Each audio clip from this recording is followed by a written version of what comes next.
Как вы там без нас? Как живете? В те редкие мгновения, когда Сабитовы не дома, они обязательно звонят детям. Вот и сегодня, приехав в Казань, уже успели соскучиться. Они гордость Актанышского района, воспитывают 13 детей. В прошлом году победили в конкурсе «Успешная семья Приволжья» и стали призерами Всероссийской семьи года.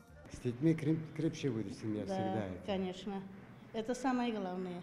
Потенциально каждая семья Татарстана может быть многодетной при более раннем старте деторождения. Многодетных семей в республике могло бы быть больше, но мешает ряд серьезных причин. Во-первых, женщины Татарстана вступают в брак сравнительно поздно, в среднем в 28 лет. Первенец появляется в 29, и у многих он остается единственным ребенком. Другая проблема инфраструктурная. Многие не хотят рожать из-за нехватки мест в детских садах.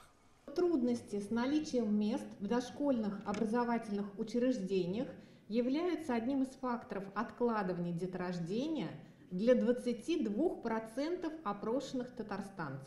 Несмотря на это, Татарстан остается лидером Поволжья по количеству новорожденных. Причем больше трети младенцев, появившихся на свет в прошлом году, были первенцами. Снижается уровень смертности. В республике отмечается также самый низкий в Приволжском федеральном округе уровень регистрации смерти на 1000 человек населения.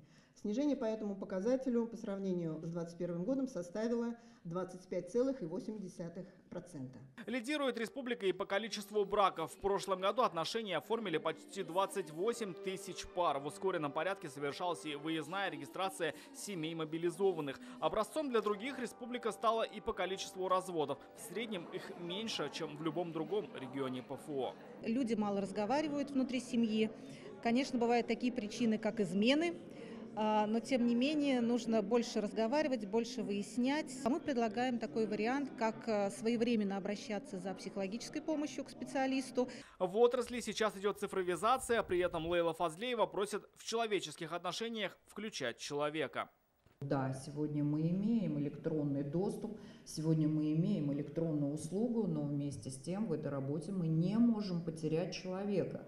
И если речь идет о молодых людях, те, которые принимают решение создать семью или принимают решение закончить свою семейную жизнь разводом, то в этом случае действительно только электронного формата бывает недостаточно. В стране сейчас утверждают новый стандарт демографа. Специалистов будут готовить и в Татарстане. Новые знания помогут более эффективно составлять планы по развитию и строить государственную политику в области демографии.